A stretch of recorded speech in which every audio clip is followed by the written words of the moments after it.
Round one. Fight. Heroes never die. I'm Commander Shepard, and this is my favorite store on the Citadel. I used to be an adventurer like you. Then I took an arrow in the knee. Power, sex, power. They both come down to one thing. Hungry gamers.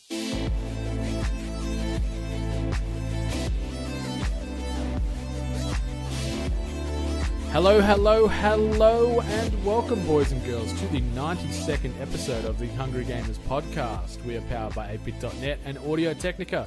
I'm an also humble host, Brendan White. Find me everywhere at Brendan8bit. Joined today, my two partners in crime, Saleem Abraham, who can be found at SaleemTD, and Ali Hart, who can be found at Miss Ali Hart. Welcome back to the Hungry Gamers Satellite Edition, episode 2.0. How yous doing? Hey. I'm all good. I'm well good. You're tired, are you?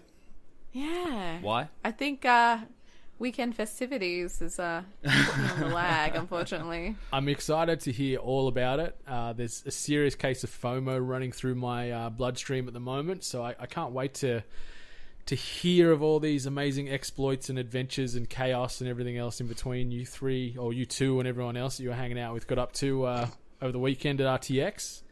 Shenanigans. Did we just dive straight into that and tell us all about it, or do you want to talk about what we've been playing first? What do you want to do? What do you want to do, Ali? I'll let you We decide. might as well just rip the band-aid off right away, shouldn't we? Wow. Painful. Painful, especially if you haven't shaved in that particular spot. Oh, Actually, speaking of band-aids, I had to place band-aids on my bloody heels because of RTX Sydney. Mm-hmm. Someone here thought that they were wearing good convention shoes. She was incorrect. what did you think were the good shoes? They were Vans, but they were like anniversary edition. They looked badass. They were black and gold. Ooh. They looked good, didn't they, Sam? They did look good. Can I give you a hot tip? And I'm a bit ashamed of myself for not sort of adhering to it on day one, but thongs. Thongs are like the all-terrain footwear. The all-terrain footwear. But They're so good. Everyone's stepping on each other. NATO's got my back now because NATO wore thongs, and I know he loved it. So He's I bet actually he said probably he went wore out and socks with dressed like thongs. you. it's a good look. It never looks bad. Like even with my feet, I got hobbit feet, and they still look amazing in thongs. Get a good pair of Havaianas. The only problem with that is if, say, you don't know where the night's going to take you and don't have time to get changed and get some closed footwear on, you might not get let into places. You've got to make a lifestyle decision there. If I can't get into the place I'm going with thongs on, it's not a place I want to be in. So that's like, Touché. yeah, that's a rule I live by now, Brendan. Shame on those dirty thong elitists, you reckon? Yeah, nightclubs, fuck that. Who needs them? Yeah. They're made with the same quality rubber and adhesives than bloody closed shoe elitists are wearing too, you bunch of dogs. Yeah, and my feet breathe better for it. It's a win. Breathe It's better? just they breathe so much better than if I you're will wearing admit shoes. you feel a lot cooler wearing thongs, like Yeah. physically, with your general health as opposed to closed shoes. Okay, all right. So, like, I go back to my original statement here with thongs. So, like, everyone who has seen me at a convention has seen me at least wear my boots, like, once. They're good And boots. they are good boots. They're my ass-kicking boots. I've called them that before. And the reason why I wear these is because of people who, you know, get a little too close, don't watch where they're walking. At least if there's a battle of footsies, I'm always going to win. Yeah. I'm always going to win that battle. But unfortunately, boots are also not comfortable. So Yeah. I went with the sneaker route. See, but if but you've that got failed like a handbag or something, you could sneak some little ballet flats in there, couldn't you? As a secondary option. Isn't that a standard thing? I don't want to like generalize here, but isn't that it's definitely like a festival Generalized. must, Do it. isn't it? To Do wear it. like flats or Well, something, or like a night out must. Big surprise. I'm not a very girly girl, so no. What was in its place was my new little gimbal thing, the toy that I was using. Oh, heck yeah. Just like for camera stabilizing. So that was in there as opposed to comfortable shoes. I guess I should have brought like flip-flops then. Wear thongs, yeah. Comfy Thongs are, trust me, you can never go wrong. Yeah, but mistakes were made. The back of my heels are butchered. And thongs unless okay, I want to know what are the comfiest shoes that aren't flip-flops. If people know what the comfiest shoes for cons are, I would love to hear them. because I just failed. run Nikes with the biggest amount of fluffy cushion on the bottom I've got. All about that comfort. And then a good pair of thick socks, but only ankle thick socks. So I've got that extra layer of cushion again. I also think that's where I failed. I had very thin socks as well. Yeah. But they were R2D2 socks. So. Oh, heck yeah. They were. Forgiven? They were good. They were alright. But yeah, thongs have no backs, so it would have been like perfect for you in your condition. Afterwards, yeah. Yeah. Great RTX coverage. Anyway, what else? Cutting edge. This is the important stuff, guys. Comfortable footwear and conventions. But we did walk the floor of RTX Sydney. It was massive. It lots and lots of booths, lots of different things to check out. Quite a few indie titles that I didn't get to catch, unfortunately, because everyone was always crowding around them. There was also some Dragon Balls. Hang on. So how do I say this now? Dragon Ball Fighter Z? Fighters. I thought it's Fighter Z. No, it's Fighters. No, they confirmed it or something like that. Yeah. So it's Dragon Ball Fighters. There was a competition going on near the Razer booth, I think, as well. A lot of giveaways. Someone was giving away a PC, I believe. So, and then also... Those booths are the worst. Like, I hate... It's not that I hate, but it's just those are like the booths you have to actively avoid at conventions if you don't want to get trampled or your ear yelled in. Because there's always like one hype man who's got like a hat and like an M-Wave bag or something to flog, and he'll make everyone yell for it, and you've just got to dodge. Yeah, it can get quite chaotic, actually, if you accidentally just seem to be walking through that pile of people at that moment in time. You will get crushed. So tell me some highlights. Let me feel that FOMO in its full force. What did you get up to? Tell me about day one. Maybe let's do that. Break down day one, the Saturday, and then tell me about Saturday evening into the Sunday. I want to know all the things. So Saturday, we kind of like muddled our way in, tried to feel the floor out and pretty much see what was on offer. And then the panels, I've got to say, were a bit off. I don't know if anyone remembers the previous year where there were private rooms. It seemed like most of the panels were out there on the showroom floor. Yeah. And right by each other, like right next to each other. So there was a bit of competing space. They did provide seating, but I think it was for select people. I can't confirm. All I know is for the Sugar Pine 7 podcast panel that I watched, we got seating, thank God. Yeah. That was funny. I don't really follow Sugar Pine 7. I get that they're kind of awkward, but how bad they were with getting like audience members on stage and just pretty much just shitting What on them. do you mean by that? Like, as in bad, as in they were struggling to get somebody up, or they just didn't do it the right way, or? It's because, if people are not familiar with Sugar Pine 7, it is this mock vlog series kind of channel, and it's just the persona, it's the awkwardness, it's the behaviours, and so what they did to fill the time of a podcast, which they were essentially saying they had nothing prepared, they would get audience members on stage and ask random questions, and because we're all really awkward nerds, that interaction just was always a bit off. You could flip me off, Sam, as much as you want. I'm flipping Brendan off. Yeah. Can't tell. On your behalf, Ali. Why am I getting flipped off? I don't know. You just don't seem interested enough, Brendan. Pep it up, son. Pep it up. I'm listening I'm to talking, the story. sir. Sorry. I am talking. When the female sorry. talks, we zip. But a lot of shitting on Australia, but it was funny. So, although they did say something about our war memorial. Oh, don't you dare talk down about our war memorial. Which one? No, they weren't talking down about it. They were just a bit curious about the bullet statues. Yeah. It's the one Yeah. in Canberra, just near Russell. Right. It's pretty okay. fantastic, actually. I don't know it. But they okay. the Rooster Teeth guys love Sydney. They always stick around for a few extra days anyway. So, but yeah, after that panel, as usual, we got hungry. So Nothing wrong with that. I wanted a margarita, and Guzman and Gomez were downstairs. Oh, so I had yes. a frozen. Yeah, the one I had a down near frozen Betty's margarita. there on the sort of little grassed area. Oh my god. First time I ever had Betty's burgers. Holy crap. I'm so happy because it is legit, isn't it? That is the most amazing fucking burger. I didn't realize Australia could produce good burgers like this. It was raining on us, and this was dinner Saturday night. The It was queues would have been raining down on crazy us. too, wouldn't it? Was the lineups real bad? It wasn't too bad for nighttime, but at lunchtime it was terrible. But yeah, nighttime I sat in the rain. I didn't care. I ate that burger because, by God, it was really good. I don't appreciate having to pay for my pickle though.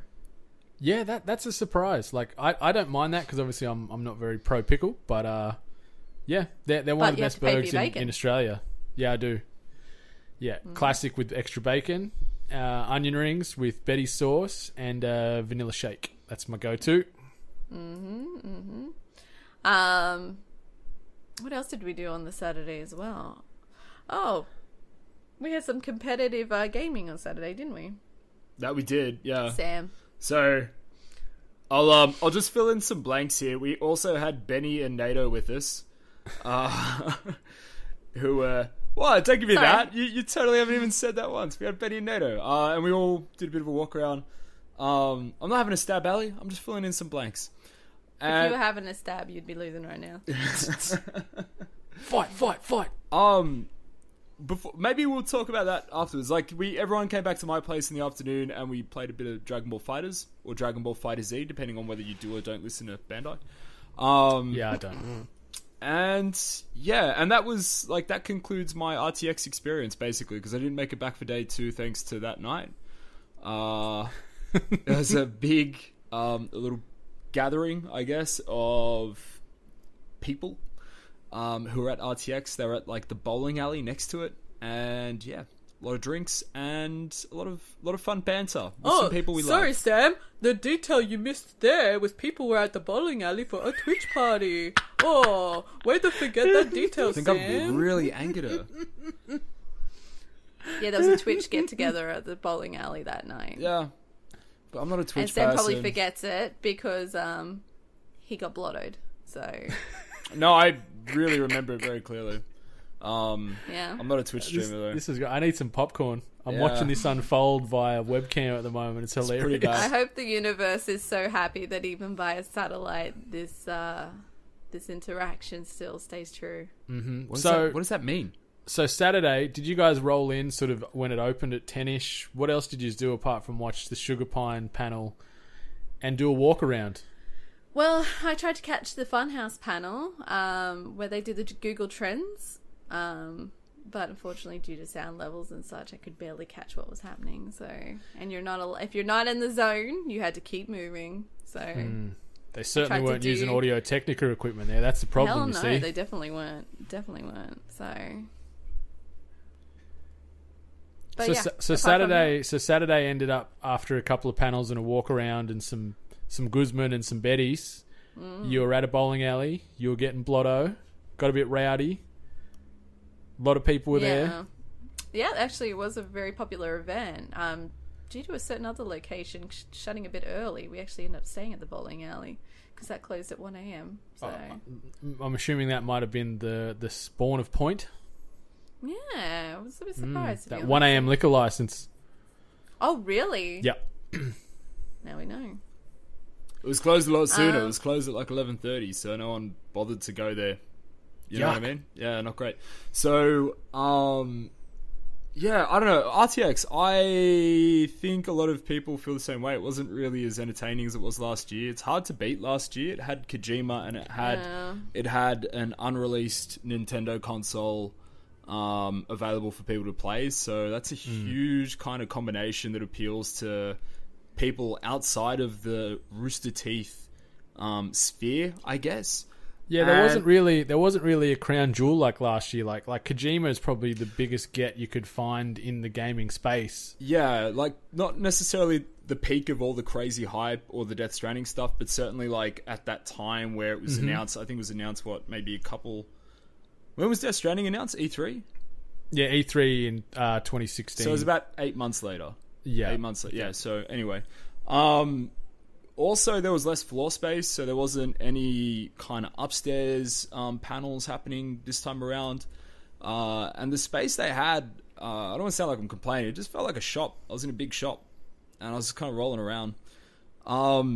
It was shame. alright. It's just, yeah, like there was actually nothing to keep you there unless you're I don't know, Queuing a up huge- for photos or an autograph or something. Yeah, unless you're like a huge diehard fan. And it was even funny talking to some fans, like especially like kind of funny fans. It doesn't seem like it's, you know, if you're in for one, you're in for them all. It seems like you're in for very select things. Like you might be a kind of funny fan, but nothing else, or an Achievement Hunter guy, or a like Sugar Pine 7 person, and Or Funhouse. or Funhouse. And it just seems like there wasn't enough, I suppose, for people to interact with to experience the other things. And certainly as someone who doesn't really sit anywhere in any of those groups, you know, I'm not like a diehard fan of any of them. I'm an overall fan. I like, you know, Rooster Teeth and what they do. But I don't really like hang out for their stuff. It's like hard to actually work out what I should be doing on the floor. Okay. As a fan, I'm going to say that I was disappointed in the sense that I felt like there was less opportunity to have a real full-on experience. I would have preferred if I got to experience a panel in a more enclosed space, have a chair, like be able to see them clearly. Even though if you got a chair seat, you couldn't actually see the stage clearly. You were still depending on the screens. big screens. Yeah, so So- I definitely think that setup wasn't ideal. But, like I'm just having a guess and I haven't seen any numbers or anything like that, but is it they've sold less tickets so they could maybe lease more space to have the ballrooms or the theater rooms to do these sort of more intimate enclosed spaces? Or did it feel like there was more people there? Wouldn't you have... This is the interesting thing. I heard that there was panels that were set aside and they were for the VIP guests. VIPs got specific panels that they got to watch. I think On the Spot was one of them. There were other ones that they got to watch that were VIP exclusive, and I believe those were actually in an auditorium of some variety. Okay, so it was hidden behind a paywall. That's what I'm thinking. I don't want to say that because I don't know if that's true, and I hope it's not, because that's a real fucking kick in the pants. I think it's more. I think there's more to it. Like they did interviews last year. Of course, you guys know that super well. You can still find both your interviews on YouTube, I'm sure. But like this year, no interviews, and like I feel like you'd have the floor space before you'd have the ticket numbers. You know what I mean? Otherwise, how much do you know you can sell? Was it because I saw, like, being an outsider for this one, I saw there was some controversy with just amateur photographers or people that didn't have media passes getting kicked out or in some trouble for taking photos on the show floors or the general walkthrough space because there was other events going on. Yeah, so maybe it was there just was a a more Lego massively one. booked convention center. I don't know. Yeah, there was a Lego event, so there were actually families around as well. So. Yeah, and they don't want that stranger danger. Yeah. No, it's hard to be honestly negative on these kind of events because, like, I honestly appreciate as a fan that they're trying to make this effort to bring those people out. So it's really hard to be negative and say, "Oh, I didn't like it. I didn't, enjoy it," kind of thing, without, seeming ungrateful. If that makes sense. No, I kind of disagree with that. Like 90% Yeah, of but you're not on the same level of fandom as I am. Sorry, Sam. Yeah, I know, but I'm just saying if it's meant to be an engaging experience for anyone who buys a ticket and 90% of the show floor is a shop, it makes it kind of hard to deal with that. And I appreciate that. Like, they're putting on a show, but they're also trying to make money. And it feels like they were kind of leaning a bit too much in that direction this year. Or they just had nothing. It's all trial and error. That's fine. Yeah, I would, if I was going to go next year, I would get a one-day ticket. Because I wasn't there for 2 days, obviously, because I got blotto. But but I just, after like the first day, I didn't really see what else you could do on the second day, aside from specific panels, obviously. Like if you were hanging out for one thing, yeah. Were they taking like any of the booths that was showing games and stuff? I guess there wasn't really any first looks at games there, were there? It was just a lot of the same old stuff. No. You might have seen it like EB Expo and even at PAX and things like that, I'm assuming. There was a little bit. Like, I felt like there was less still. Like, last year they had like a big Microsoft booth with, I think it was Halo Wars 2. Halo Wars, yeah. Yeah. That was missing. They had a Vive there last year. That was missing. They had like Dragon Ball Fighters. They had some indie titles. Yeah. But yeah, like, again, just not a great deal. I sound really negative. I sound super negative. It was like, it's a $50 ticket. It's not meant to be like the greatest show in the world, but it's like, yeah. It's hard not to. Yeah, exactly. And like you said, Yeah. you mentioned earlier on, it's really, really hard to hype up something, especially following after last year's. Yeah. That's all. Yeah, It's just last year's was phenomenal. Like, was. we had a ripper of a time. I think we used our time pretty well. We got to play a ton of Nintendo Switch. Remember the fun we had just Yeah. playing Switch? Yeah, that was Yeah. good. That Things was so like good. that. Like when we got into that other closed off area and played snipper clips for like an hour and a half, it felt like just mucking around They in just there. let us, yeah. First look. Yeah. Yeah. Like that was sweet. So it's no doubt they'll be back again. Australia's rabid for anything tied to that RT community and all the little offshoots underneath it. There was a lot, especially there was a lot of people upset that none of the kind of funny people went there, but I don't think that was going to break the show as a whole. Like even if they were there, it sounds like just the overall You wouldn't have got to experience structure it, of it wouldn't have changed much anyway. Maybe another panel where people wouldn't be able to see, or some bad audio if you weren't close. So hopefully this is more of an outlier and not a consistent thing long term when it rolls around next year, no doubt. Yeah. We'll see what changes. Hopefully. So Sunday, Hopefully. Miss Hart, you rolled in on Sunday. Dream was nursing a big old hangover. Ali was nursing some friggin' sore ankles. Returned to the show floor. Unfortunately, missed my second Funhouse panel that I was hoping to get to. And then, and the other interesting thing, that I don't know if people know this about RTX, is in order so people can actually get signatures and maybe a photo with their favorite Rooster Teeth members, they usually do tickets and time slots so you can go get a signature. But on Sunday, they actually had the Rooster Teeth members on the floor, like in the middle of the floor. And you sort of just roll up to them. Yeah, there was like a snake line of like different lines to go meet wow. them all. It was actually quite bizarre. Yeah, because last year they had them sort of to the right of that main stage area there, just sort of Yeah. seated, and obviously there was still a snake line that you'd queue up for with your times. But yeah, I don't know. Yeah, it was. I don't know if it was a case like maybe they kind of felt like they owed it, or there was a lot of time shortages. But yeah, that was weird. It was cool because it was good seeing them on the floor and just seeing that. It was actually really nice to seeing some really sweet, genuine fan interactions and stuff with these guys, which is always key to remember. Like in the end, that these people do have such a positive effect on some people's lives. Yeah, so I saw a lot of photos. This is why this matters. A lot of Like, photos RTX and matters. videos on Twitter and Instagram, just with genuine joy, not only from the fan, but seeing the smiles and the emotions on the people from Rooster Teeth, having a hug or a handshake or a high five or whatever. Like, and that was nice. That was nice to see. Yeah, and you gotta, a lot of people need to understand as well that if they ever are on the floor, and they're usually between events, so sometimes they're being shuffled to the event and they can't stop. Yeah. They can't stop and say hey and stuff. So it's a really, conflicting experience, unfortunately, for, fans and the Rooster Teeth guys. So, Yeah. I really wanted to buy something, but then, as Sam said, it kind of just felt like it was already, just a bunch of shops anyway, so I could probably have gotten it anywhere. Yeah, I wanted the Kojima Productions t-shirt with the side, with the pocket print. No, that's not what I heard that you wanted. Oh, Although I heard you wanted the giant statue. I said that too. Yeah, but got to be realistic here. But no, I want to get that, and then I just looked on the Hanabi website and saw it on there for $30 or whatever. So I bought it the other day anyway. So Oh, okay. I was lucky. Nato brought a sweet shirt. It was the anti-hentai club shirt. yeah, he's been eyeing that off for a while. Yeah. It Definitely was, since PAX. Yeah, little creep. looks good. Suits him. Yeah, you know what else? Sense. You know what else looks good? Because I'm going to segue the heck out of this. Yeah. And it suits me to a T. Is Hunt Showdown, a game I've been playing in extreme early access. So early that the servers are currently down, getting maintenance and upgrades for the last several days.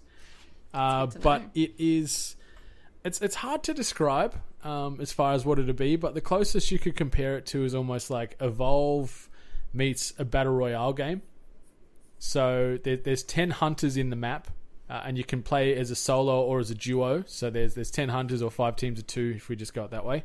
Mm-hmm. And there's a big bad, like a boss that everyone on the map has to try and find to kill. And once you kill it, you get a bounty, and then that bounty then shows up on the map. So the other hunters could either wait for another guy to kill said monster, then kill the hunter, get the bounty, and then escape.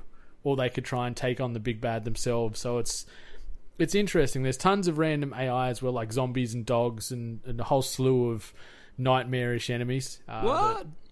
That's crazy. It's pretty crazy. Like it's the location. It's sort of set in like a Louisiana swamplands, and you're playing like as cowboy-looking dudes from, let's say, somewhere in the 1800s, late 1800s, maybe something like that.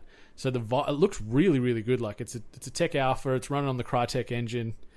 It looks phenomenal. It plays pretty well. There's only 2 servers at the moment, and the two main bosses. There's a spider level, and then there's another guy called the Butcher, and it is intense. Holy crap! It sounds like The Division.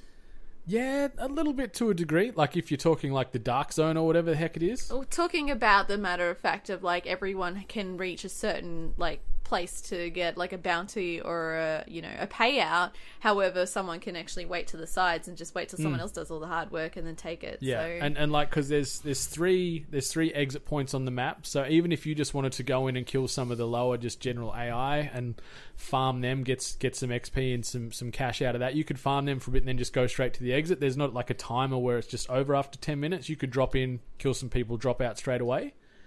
Because the characters, the hunters you've got, they're on permadeath. So you level them up, but if you die in game, he's gone for good, and then you've got to start fresh with another one. So there's that risk reward to it as well.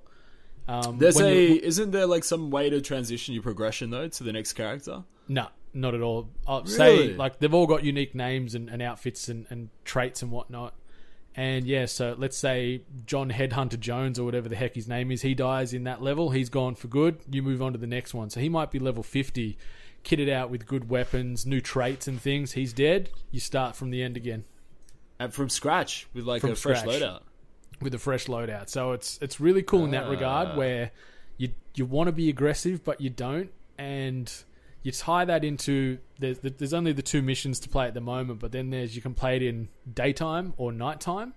And nighttime it is pretty well pitch black.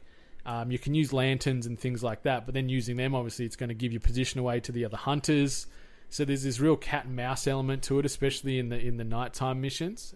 It's really, really fun, and for a tech alpha, they're doing really well, really well. It feels good, plays good.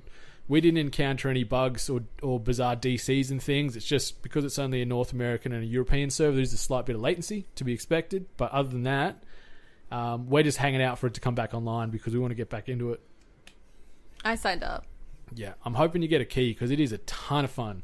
And the good thing too is they're allowing people to stream it and make video.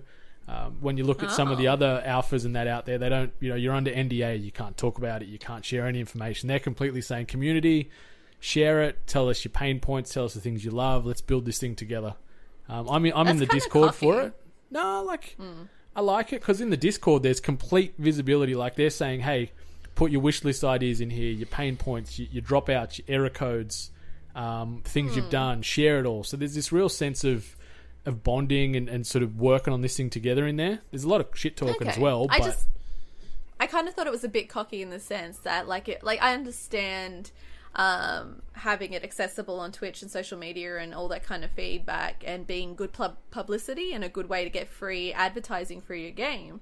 But in the same sense, say if you encountered a lot of bugs or in case you witnessed a lot of shitty things, then that could just also do a head flip and be bad publicity for the game. Yeah, so I'm just that's why I think it's a little bit cocky, just to be like. I'll say one thing: there is a bit of hostility in that Discord from time to time, where there is a random dropout or getting this error 100 or whatever they're calling it. But then at the same time, the community manager in there straight away and the developers, and they're like, and hey, taking that aboard, we're sorry, just bear with us, we're working on this. Like, there's a lot of transparency, which is something I don't think you see in games these days. How many people are in the alpha? Do you know? I don't know. In the Discord, there's several thousand people in the Discord, but not all of them have the key. There's a lot of people waiting. I'd say, I'm going to take a guess and say there might be 1,000 with the key at the moment. It could be way off, but just the general consensus from what I see with people waiting and people talking about the game, it's sort of a 50-50 split. So, yeah. Cool.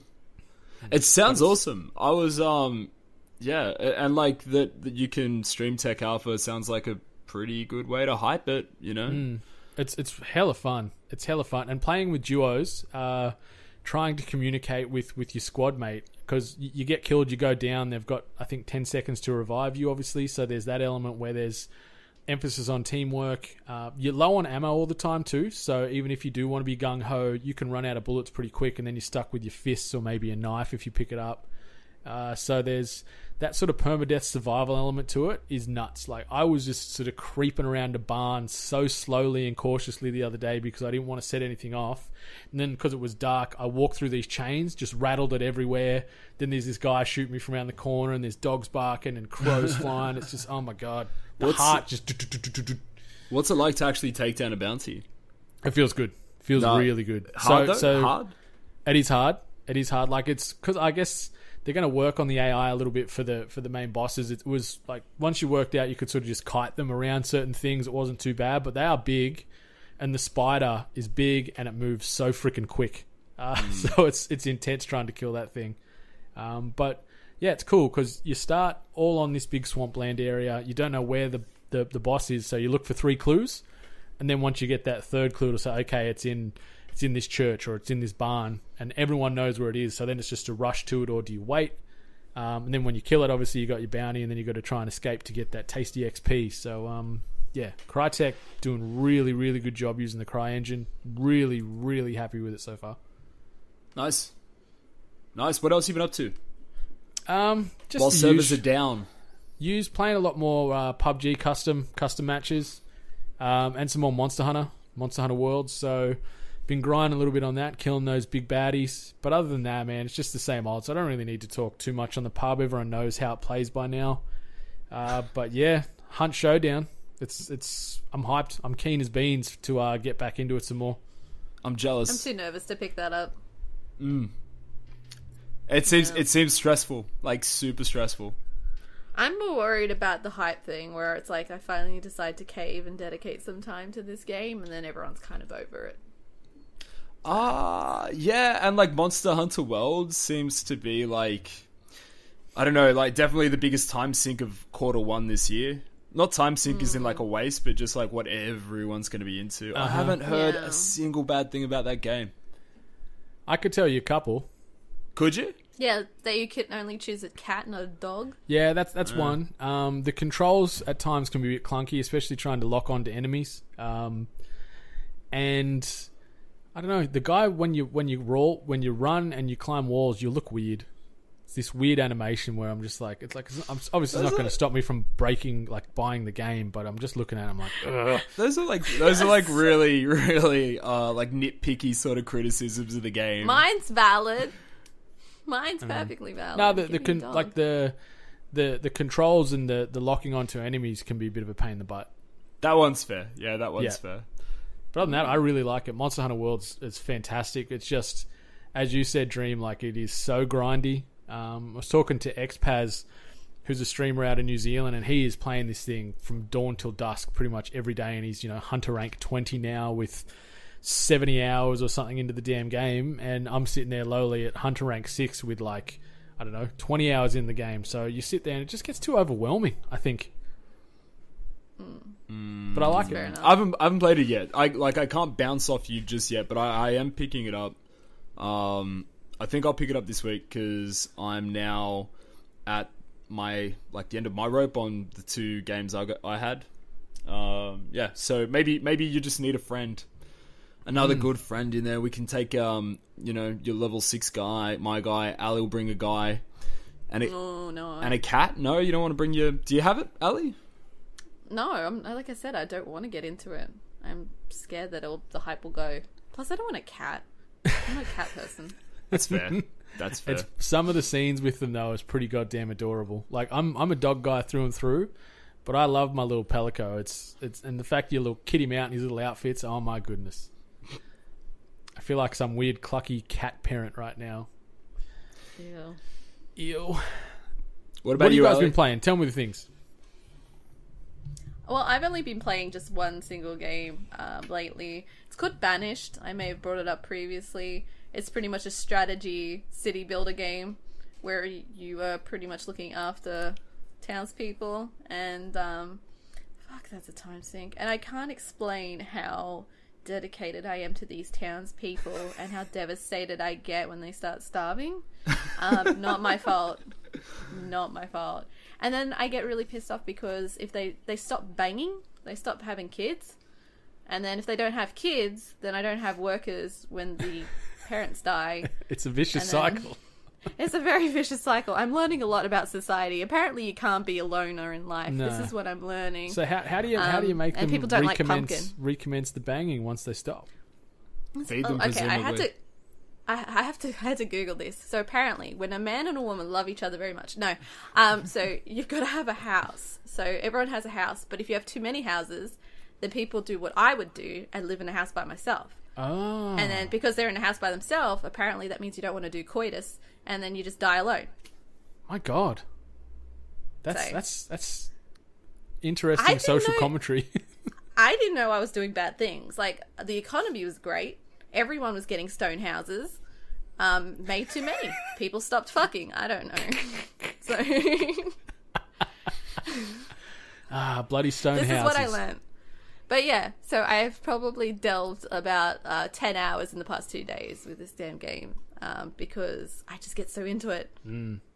I just get so into it. People don't like pumpkin. That's the other thing. See, that's a shame because I love pumpkin. I think pumpkin's phenomenal. Pumpkin.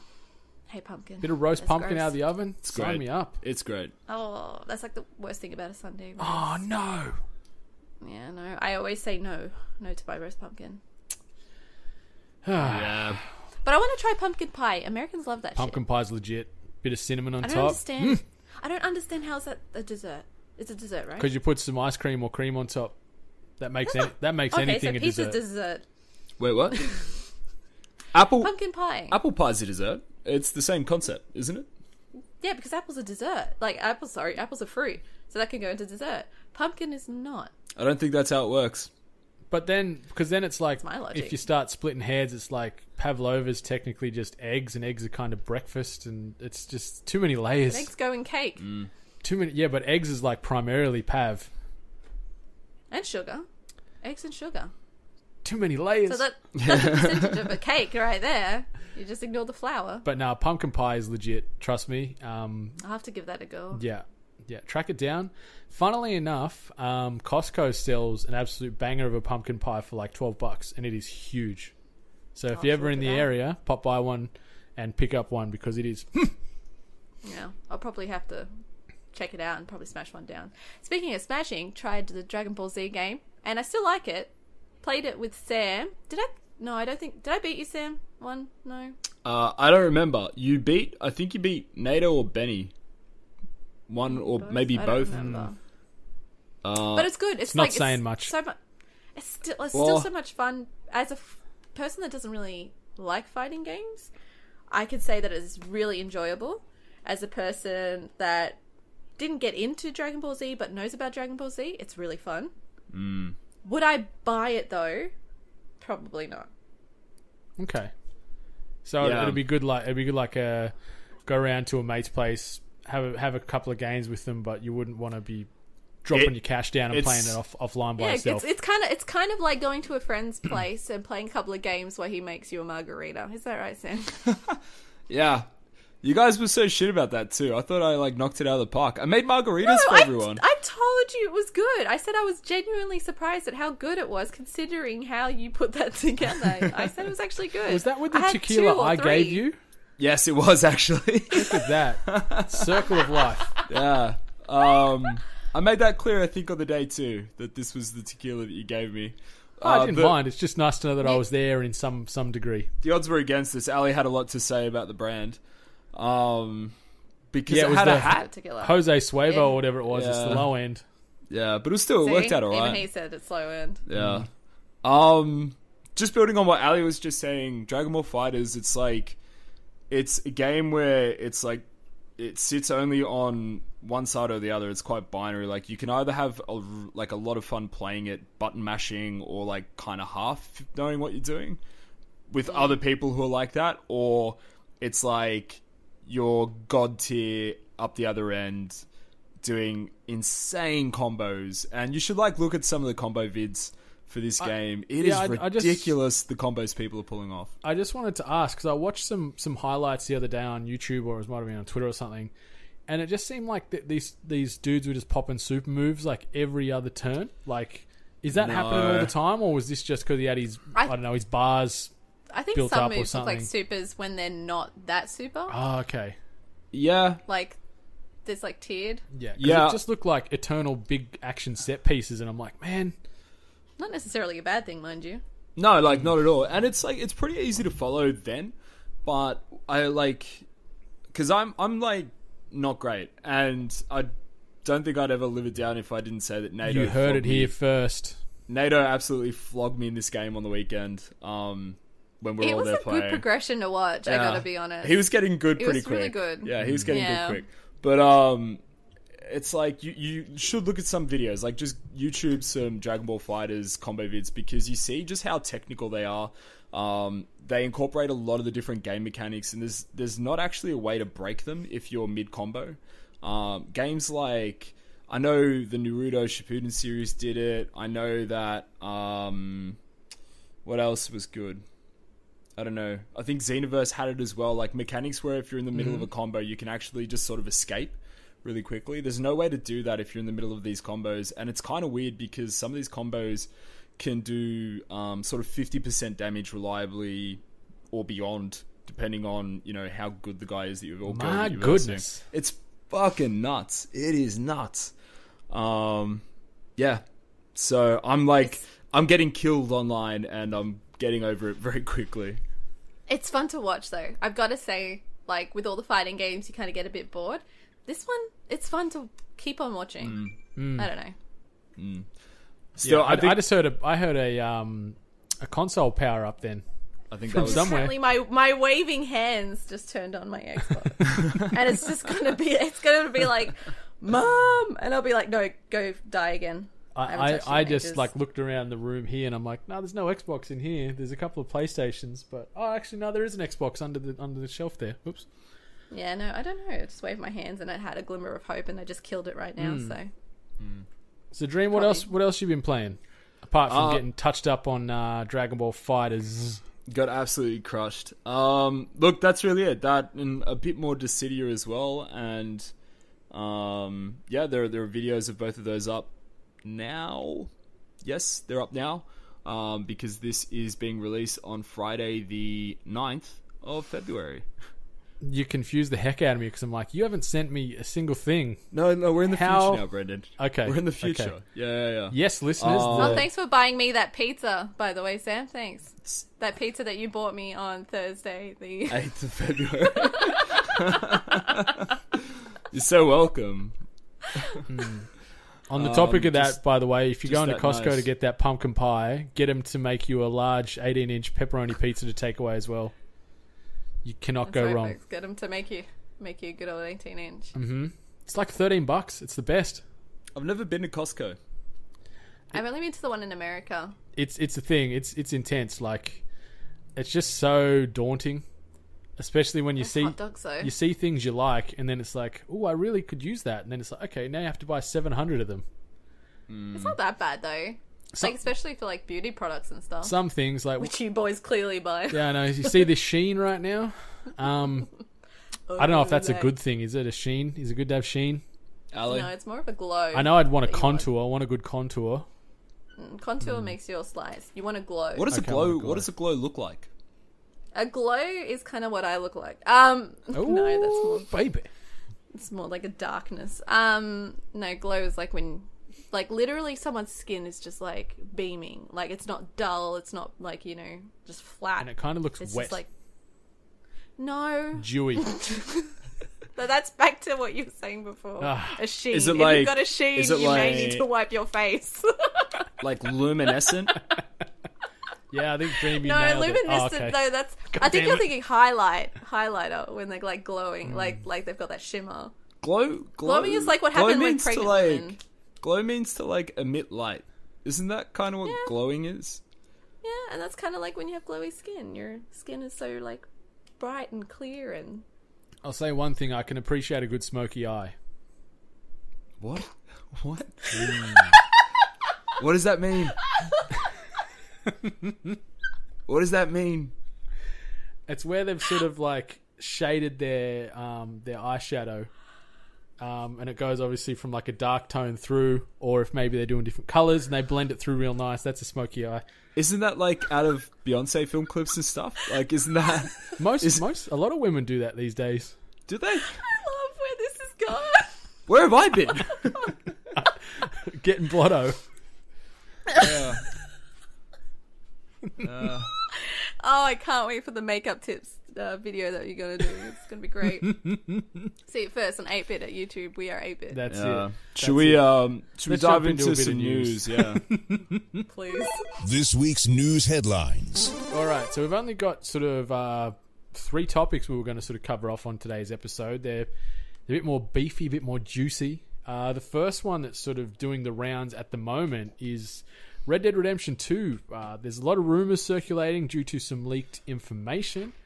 Obviously, the game's been delayed until October this year, which is a bit of a shame. No, it's fine. My birthday, guys. Oh, and Sam's, I guess. Oh, perfect. I'll buy one copy and Perfect? you can timeshare it or something like that. You can have it. It's fine. Fine. But I'll take it. yeah, so they've sort of been leaking. It's not all confirmed at the moment, but from insiders and various sources out there on all the main games media outlets, Red Dead Redemption 2, to no one's surprise, is going to confirm have a battle royale mode in it. Apparently, So like a standoff. yeah. So like obviously Last Man Standing vibes, similar to what they've obviously put into GTA Online, which they brought in last year. So I think it's going to sort of follow down that path. And on the back of that, regarding the multiplayer, there is a mode called Revive and Survive. So it's going to be team deathmatch, similar to that, but also have minimal opportunities or limited opportunities to revive teammates before they're dead for good. So it's going to be a permadeath sort of TDM mode. I don't mind that in multiplayer games. I like when there is a finite amount of lives where you can't just be sort of reckless willy-nilly. No, yeah. Yeah. Have they announced anything about a group heist, much like GTA? Yeah, they've got the last mode they're talking about. It's called Money Grab, where two teams fight over a central objective, collecting money and running it back to their base. Is that similar? No. I'm more talking about heists where in GTA you get a crew of people and then you have to kind of essentially like plan and complete a heist where it's go to one location, take it to this location, and then move it over here. Yeah. Like what they yeah. they've got like fully explorable trains is also what I was reading. So I think that's probably going to lend, like, those assets will lend themselves to that kind of game mode.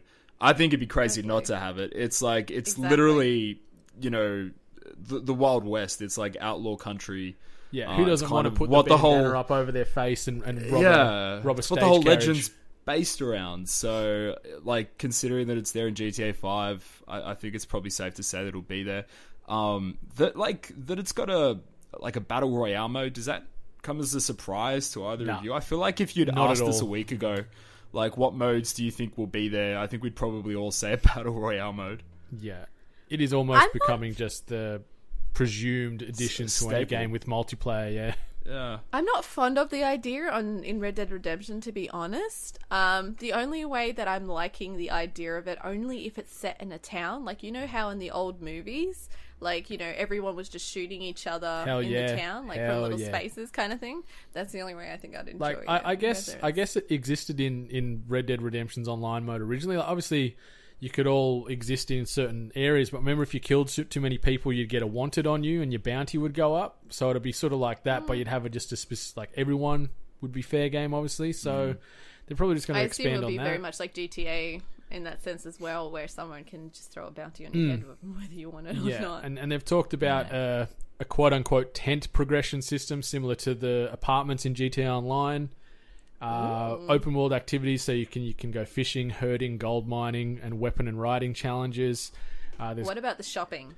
They're talking about shops, and they're also going to follow sort of day-night cycles, so they might only be open during day hours or night hours, I guess, depending on the shops.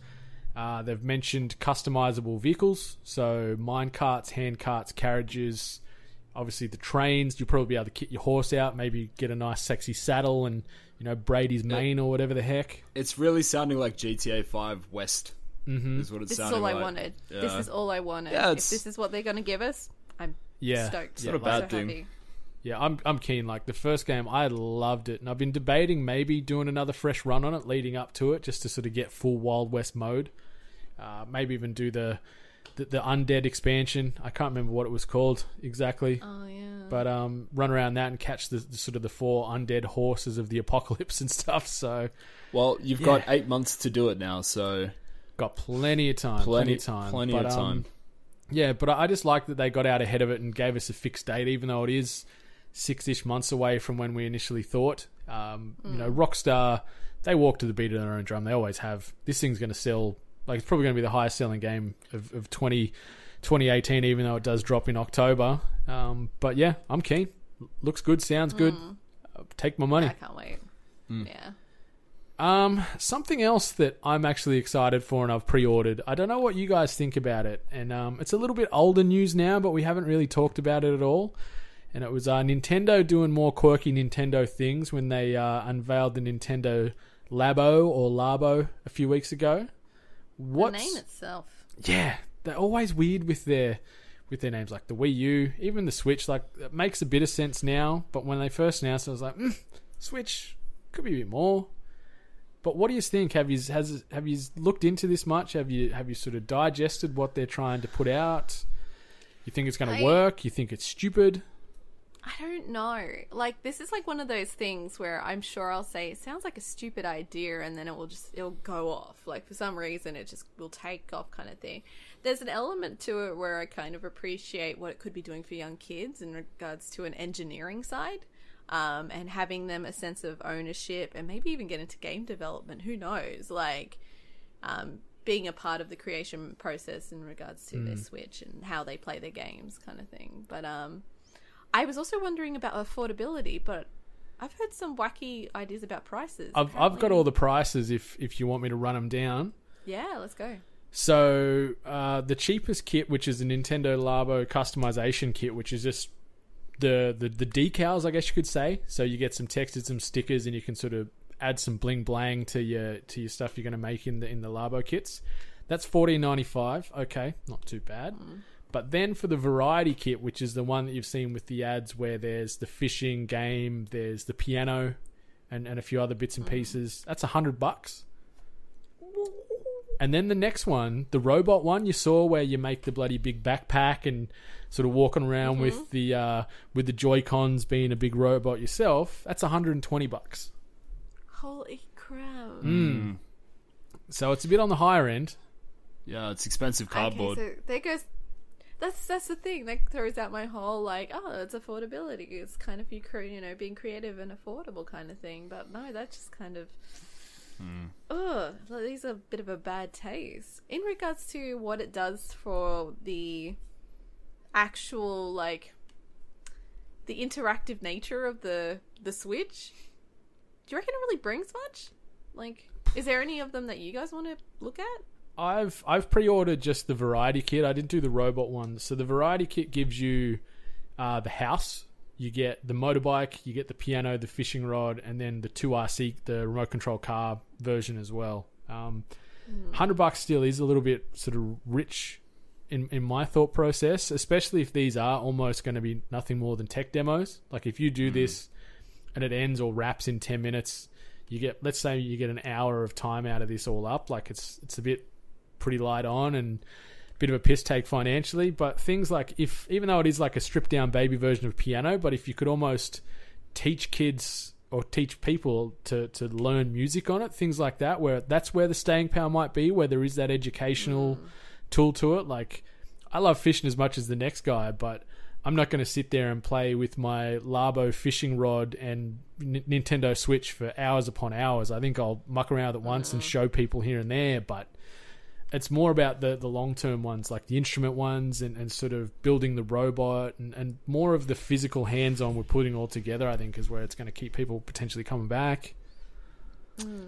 I wonder what the safety net, in case you're really crap at putting shit together, like, if you rip it. Yeah, where's the liability go? Like, if you tear your pretty Labo kit, are they just like, so sad, too bad? Or I'm sure to be like bits? I'm sure to be like super easy to put together. It did look pretty easy to put the pieces together in the at least in the trailer. But I mean, I'm sure they'd make everything look easy there. I think it's very gimmicky. Sorry, just answering that question from before. I think it's super gimmicky. I'm sure there'll be a few others that they'll do, and then they'll probably scrap it. Yeah, I don't know. It would be cool if you could make your own shit and then somehow incorporate that. I was going to say, do you reckon some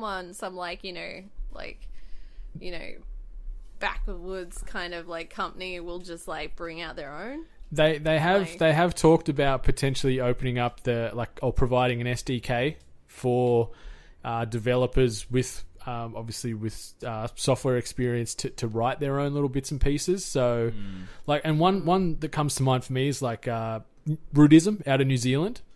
Him having some fun with this kind of stuff. Those sort of more techie, quirky content creators that are just leaps and bounds ahead of anybody as far as putting funky stuff together. Imagine the controllers and things that he and various other people out there would make and try and tackle. I think that's fun, where if they do open it up to others to try and have a crack at making some stuff to integrate into Labo, I think that could be cool. I guess so. It's just, I guess it's really hard at this stage to kind of see the longevity, the value for money. Yeah. Well, the money's in the software there, right? When you're buying these kits, what you're paying for is cardboard, but it's also the program itself. Correct, yeah. So, presumably, if you break the cardboard, maybe they'll have, I don't know, refresher packs or something for, $3 or $4, which, I don't know, might make it might make a bit more sense to me if that was the case. The cardboard costs nothing, you can buy it for nothing, and you're just paying for these programs. That's my biggest question mark with it too, is even with the build a robot one, where you're making this big robot backpack, taking that thing off and on regularly. Cardboard's not the most sturdy, robust equipment out there, so it's going to wear and tear and break down really quick. So how long's the life cycle on building these bits of componentry for? It's gonna, how, especially with young kids, you think of how rough and tumble kids are. Some of these things are going to be wrecked after 10 minutes. That's true. But Nintendo. I don't know. I don't think I'm going to be jumping on it. Yeah, so I've got one pack. Just want to give it a go. I might regret buying it once I play with it a bit, but I thought, let's give it a crack. I like how they are trying to sort of diversify a little bit, and Nintendo are always walking to the beat of their own drum. They had a bumper year. Maybe this might sort of sink them a little bit as far as shares and whatnot go for 2018. But I don't think this is going to bring new people to the Switch, especially at the price point of the Switch currently. If maybe they just Switch Lite with this in it. But it's just too expensive, especially if you're trying to get young kids into it. Ponying up $500-$600 for a Switch and then a Labo kit. Mummy and Daddy, or whoever the parents might be, I don't think they're going to be happy ponying up that kind of cash for cardboard too. You can imagine some out of touch parent who's I just paid $100 for cardboard. Not even an out of touch parent. I'm still thinking like that. Yeah, maybe you're getting old. Yeah, so maybe we're, I don't know.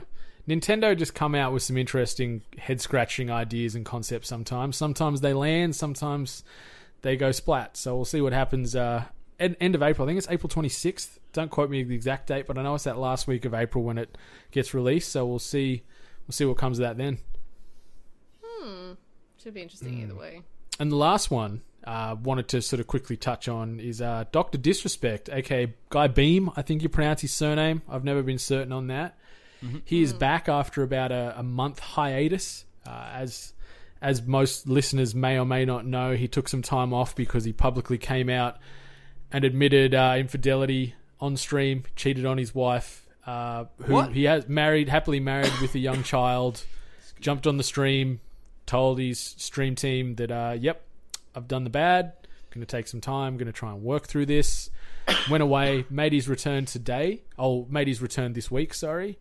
And in that, he's also taken out the record on Twitch for the highest peak of concurrent viewers for an individual. He had 388,000 people watching him at one time. 388,000. What is he? I think I was in there around that time, and chat was just spam. What does he do? Sorry if I'm you know me, I'm super ignorant to Twitch streamers. What's like his whole thing? What does he play? It's more his persona. He's playing a character, which is Dr. Disrespect. Vision, your stereotypical 80s action hero.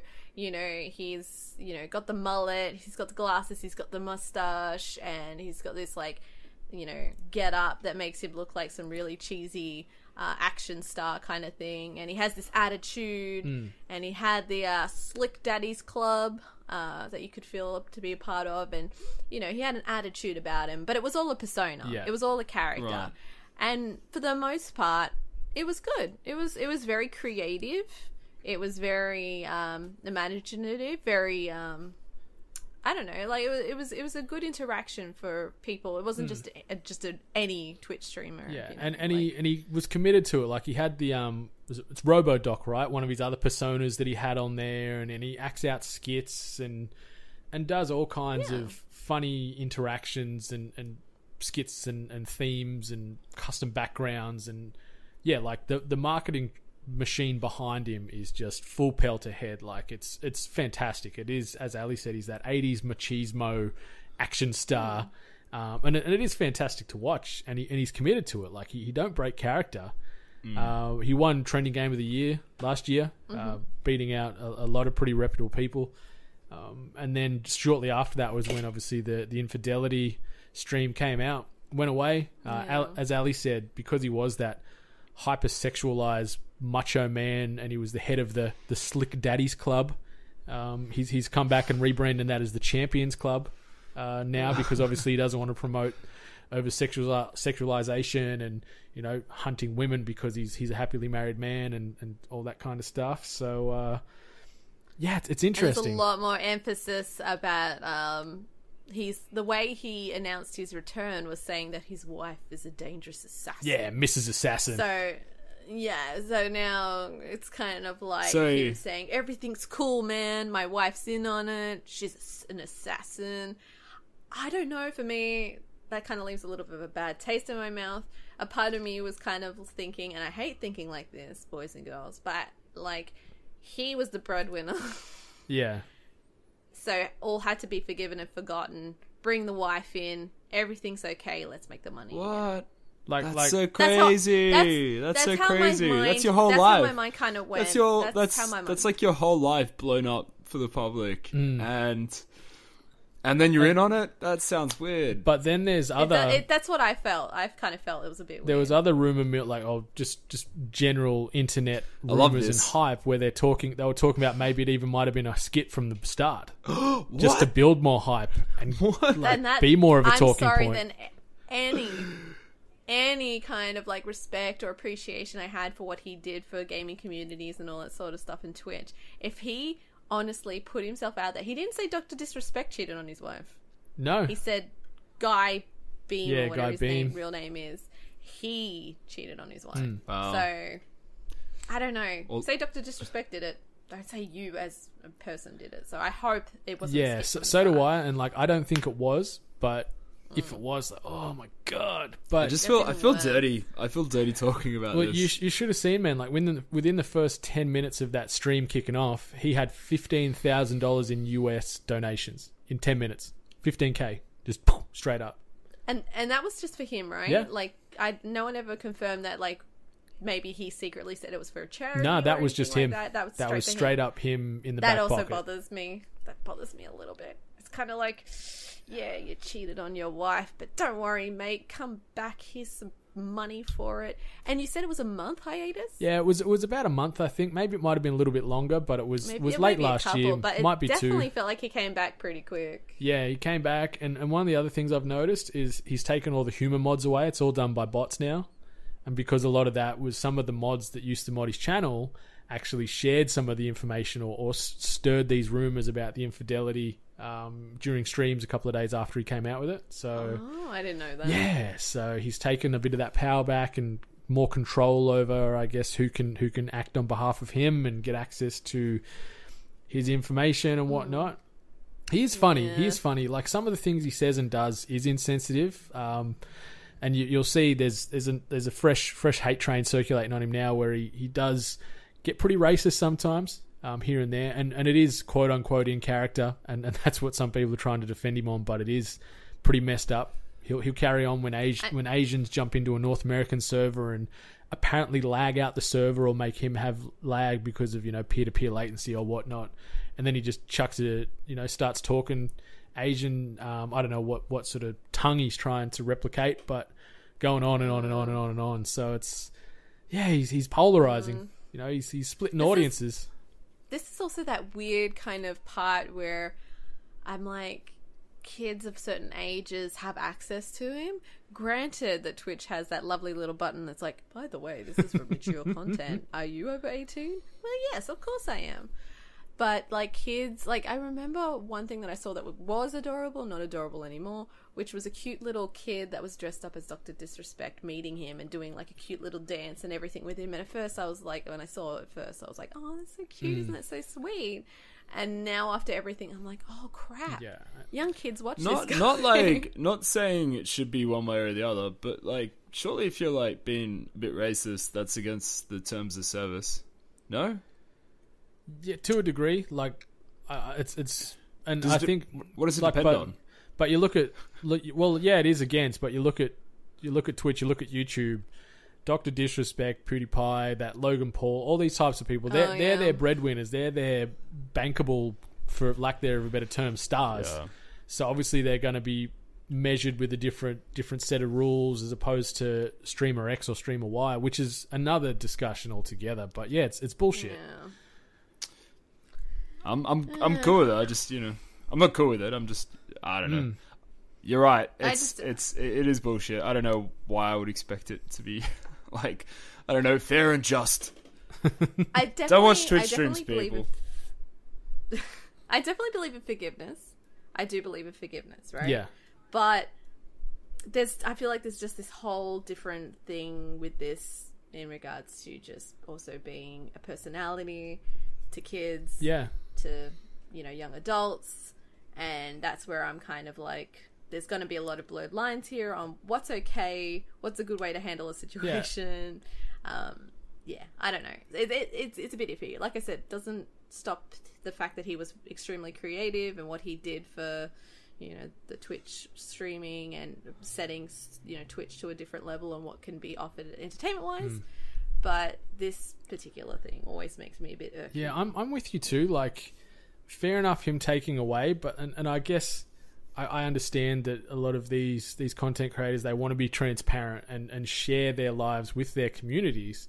But something of this magnitude, wouldn't you kind of just say, hey, we've got some pretty serious things going on in my personal life, in my real life, in my Guy Beam life. I got to take some time away to get that stuff sorted out. You know, and leave it at that. Exactly. And that was always like one little thing where I was kind of like, okay, yeah, what he did was shit, but that's his family life. Yeah.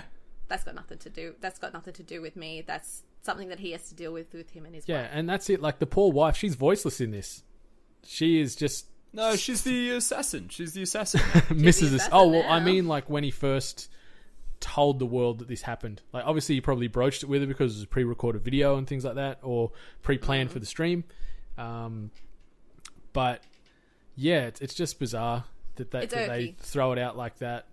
And then you get all these clowns on the internet, they're like, man, we forgive you, Dr. Disrespect. We stand by. And it's like, your words don't mean fucking shit. Unless she forgives you, who gives a fuck about the rest of you maggots out there? Like, it shouldn't account to anything. I feel like we swapped hats. You're getting all like all angry about what the Twitch streamer did. I'm just sitting here writing rap lyrics. Do you want to share some of that? Those fierce beats. Let me put a beat down. None of them are good. What was that? That was me putting a beat down, man. Wow. Sounds like a couple of horses talking by the chaff. Sounds like a horse has got like something. It's trying to sneeze, but it can't quite get it out. All right, let's move into the final segment of this potty. iTunes Review of the Week. And this review comes to us via way of B-C-W. giving us that tasty 5 stars out of 5 stars on the iTunes. And the headline reads, #1 Aussie gaming podcast. Oh, hot damn. I think we need to retire right now because I don't think we can ever beat that, and there's only one way to go from here but down. So, It's true. yeah, let's end on a high right now. So see you later. But anyway, the review, it reads, one of the best gaming podcasts out there, full stop. Quality and entertaining crew, full stop. A must listen every week, full stop. # stay hungry, ! Got the slogan in there. Mm-hmm. Gotta appreciate Yeah, that. Yeah, on brand. I just want to say we're 1 minute we're the #1 Aussie gaming podcast, and now we're just one of the best gaming podcasts out there. So, see, #1 in Australia, but out there we're still up there. Yeah, see, I can respect that. At least, see, I read that, and then I think, okay, we can't quit right now because we need to be #1 in the world. We just don't want to be one of the best. Not just the city, the world. But BCW, thank you for that review. Yes, thank you very much, BCW. It's a lovely thing to say. Obviously, I don't know by what metric you could judge it, but in your heart, if that's the metric we're using, BCW, it's good to know that we're in there somewhere. Mm-hmm. And I'd like to give some appreciation out to the silent voters out there that didn't write a review but gave us a rating. We have jumped from 89 to 91 on the reviews there, so we are almost at 1 for 1 again. So thank you to you other two quiet superstars out there that took the time. You bloody legends. But yeah, as we always say week in and week out, these reviews are our lifeblood. They keep the emotional lights on in our hearts. Be sure to rate, subscribe, review, not only us if you haven't yet, but also any other podcasts you do listen to out there, because it keeps us hustling, keeps us happy. Spread that love. Mm-hmm. Yeah, and also spread that love to the #8bit collective, which is not only us, but another 7 other podcasts, all part of the 8-bit banner. Check them all out at 8bit.net. Very diversified portfolio we've got here now. Gaming, there are some hot takes out there pop now. culture, general news, D&D, Nintendo specific stuff. We've got short form interview stuff. We've got it all. You know, you don't ever need to change that station because we have got stuff coming into your ears and into your hearts every single day. #8bit collective. Mm-hmm. Yeah, so other than that, that's about all I've got to say for this episode. I've got to sort of cool down after getting a bit wound up there about Mr. Disrespect at the end. Right. So it's all right, mate. All passionate. You just you go, you have like an iced tea or something to cool off. I know it's hot. I'd love an iced tea. What's the weather where you are right now? I know it's a boring as fuck subject, and I feel like in my head I'm like, can't believe you just asked that, Sam. What's wrong with you? But like, yeah, what's going on in Queensland at the moment? It's really hot. I'm just going to give you. It's saying right now that it's 25 degrees, which isn't bad, but it's just it's the humidity that gets you. It's also 9 p.m. 25 here. Is it? Yeah. I don't think so. Really? Yeah, I'm in the ditch of Sydney though, so you know. It does get hot out your way. It definitely gets hot your way. It is an actual ditch. I'm Yeah. obviously not going to give away where I am, but yeah, it's an actual ditch, guys. Yeah, and it gets hot. It gets hot. But no, it's warm. It's pretty warm. It's especially warm in here where we record. There's no AC in here, so I've just got a fan sort of pushing around warm air, slightly cooling the room. You know, every few minutes potentially. So it gets a bit bitey. What are we doing this weekend? This weekend, I'm getting a tattoo. Heck I'm yeah! getting a tattoo. What? How did we not hear about this? I completely forgot. Yeah. I forgot. Damn. I got an SMS today. What are you getting? Oh, just like wording around my wrist. I'll post a photo and make Damn a surprise straight. for everyone. But Looking yeah, forward to seeing this that. Saturday. Heck Check yeah. the Instagrams. I'm hopefully going to be playing a heap of Hunt, Showdown, if those servers ever decide to come back up. Yeah, nice. I'm going to be probably having my last run at Dragon Ball Fighters, I think. Especially, yeah. And then on to Monster Hunter.